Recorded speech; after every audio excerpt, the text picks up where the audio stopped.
भगवान श्री कृष्ण को नमस्कार करते हुए आप सभी का अनंत अकेडमी ऑफ मैथमेटिक्स गुरुग्राम में स्वागत है। टॉप 100 की लिस्ट में आज हम करेंगे 37वां क्वेश्चन। ठीक है, सबसे पहले तो आप अनंत अकेडमी ऑफ मैथमेटिक्स गुरुग्राम को सब्सक्राइब कीजिए। ठीक है, अब इसमें जो हम क्वेश्चन करेंगे वो आपके पास एग्जाम्पल नंबर 12 है प्रोबेबिलिटी का। 3 coins are tossed simultaneously. Consider the event E, 3 heads or 3 tails. F at least 2 head and G at most 2 head. Of the pair EF, EG and FG, which are independent and which are dependent. तो सबसे पहले तो हमें क्या करना है, sample space create करना है। जब 3 कॉइन्स टॉस किए जाते हैं तो सैंपल स्पेस को एक पर्टिकुलर पैटर्न से बनाना, तो अंदाजे से बना कर करें। एक पैटर्न होता है इसमें कि सबसे पहले तो तीनों हेड आ सकते हैं, उसका एक ही इवेंट बनेगा। फिर 2 हेड और 1 टेल का पैटर्न कितनी टाइप से हो सकता है वो सारी टाइप्स लिख दो। 2 हेड टेल तो वो HHT, HTH और THH, इन्हीं 3 वेज में लिखा जा सकता है, बस 3 वेज में ओनली। फिर सिंगल हेड, देखो 3 हेड हो चुका, फिर 2 हेड का हो गया। अब सिंगल हेड है तो 2 टेल होंगे, वो भी आपके 3 वेज में लिखे जा सकते हैं। कैसे? यहाँ पर H स्टार्टिंग में है, फिर मिडल में आया, फिर लास्ट में गया, तो इस तरह से HTT, THT, TTH और लास्ट में TTT। इस तरह से आपका कोई भी इवेंट मिस नहीं होगा। फिर E क्या है आपके पास वो समझिए, 3 हेड्स और 3 टेल्स, या तो 3 हेड होने चाहिए या 3 टेल, तो HHH और TTT, यही 2 इवेंट आएंगे E में। फिर F क्या है आपका, एटलीस्ट 2 हेड, यानी कि कम से कम 2 हेड होने चाहिए, उससे ज़्यादा भले ही हो जाए, कम वाला कोई नहीं लेना। तो इसलिए 2 हेड वाले ये 3 है, HHT, HTH, THH, और उससे ज़्यादा वाला HHH है, तो ये केस हो गया।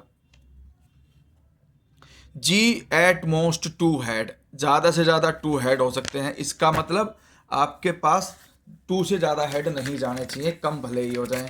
तो उसके लिए हम क्या करेंगे, G का क्रिएट करेंगे।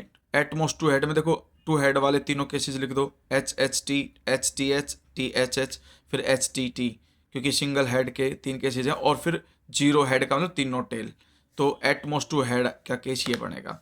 अब E इंटरसेक्शन F, E और F में अगर हम केसेस देखें तो E और F में सिर्फ यही 2 केस आएंगे आपके पास कि भाई HHH E में भी है और F में भी है।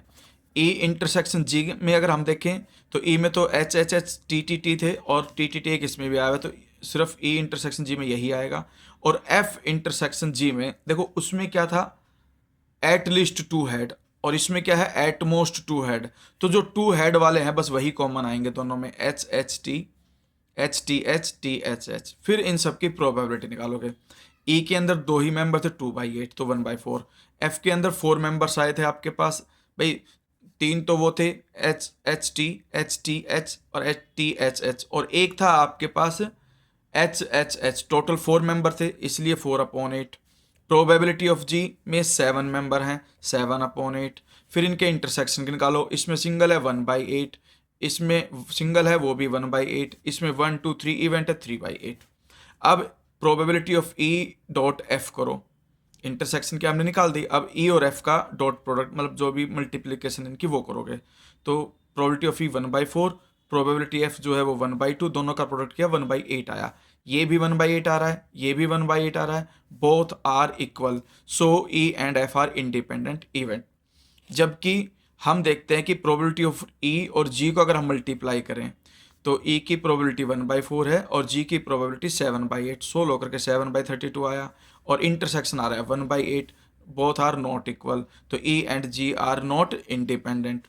फिर नेक्स्ट केस है आपका F और G वाला, उसमें भी आप देखोगे कि F इंटरसेक्शन G 3/8 है, लेकिन F और G की प्रोबेबिलिटी का प्रोडक्ट 7/16 आ रहा है, तो ये भी आपके इंडिपेंडेंट नहीं है। तो only E and F are independent and the event E and G and F and G are dependent. तो ये आपका आंसर यहाँ खत्म हो गया।